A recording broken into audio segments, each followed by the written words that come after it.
Ini saya di Kementerian Keuangan mencoba menganalisa kenapa sebelumnya nggak ada keributan, terus akhirnya ini tiba-tiba ada keributan. Kalau kita lihat tabel ini yang tadi juga dipakai oleh Menteri Sosial, itu jumlah penghapusan dan penggantian PBIJK yang dihapus tuh di bulan Februari tahun 2026 naiknya atau mencapai 11 juta orang.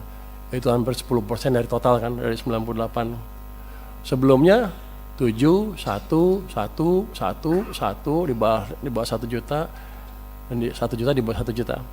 Jadi ini yang menimbulkan kejutan, kenapa tiba-tiba rame di bulan Februari tahun ini menurut dugaan kami ya. Karena sedemikian besar orang yang terpengaruh dan mereka tidak tahu bahwa mereka sudah tidak masuk dalam daftar lagi. Sehingga ya kerasa lah itu. Kalau 10% karena kan kerasa tuh, kalau 1% nggak ribut orang-orang. Begitu 10, hampir yang sakit tuh hampir semuanya kena tuh, dugaan saya ya. Jadi ini yang mesti dikendalikan ke depan. Kalau ada angkanya drastis seperti ini ya di smoothing sedikit lah, di average 3 bulan, 4 bulan, atau 5 bulan terserah, tapi jangan menimbulkan kejutan seperti itu.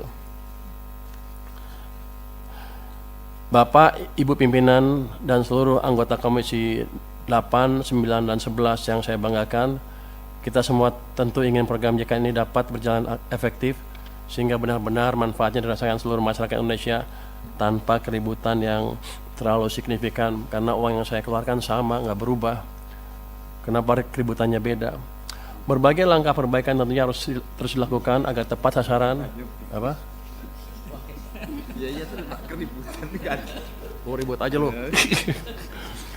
Kan saya hanya diundang ke sini, katanya ada protes di masyarakat ramai. Tadi Bapak Ketua juga bilang ada keributan di masyarakat sedikit. Jadi saya bilang keributan aja lah biar sama bahasanya ya Pak ya. Tapi kita ngerti masalahnya di mana. Jadi dengan sejalan dengan tersebut, upaya perbaikan ketetapan sasaran senantiasa harus mempertimbangkan hal-hal sebagai berikut. Tadi Pak Menkes sudah memberi permintaan berapa bulan, segala bulan. Saya perkuat sedikit deh.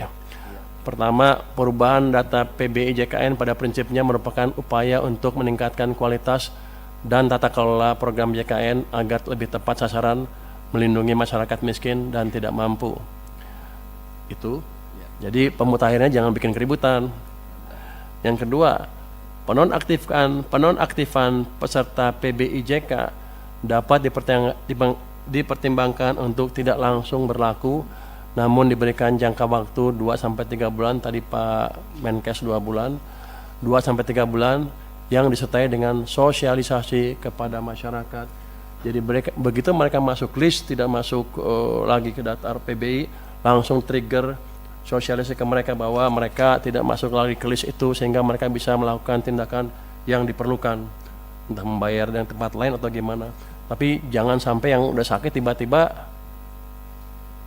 begitu mau cek darah cuci darah lagi tiba-tiba nggak eligible, nggak berhak. Kan itu kayaknya kita konyol. Ya, padahal uang yang saya keluarin sama. Saya rugi di situ, uang keluar, image jelek jadinya. Pemerintah rugi dalam hal ini, Pak.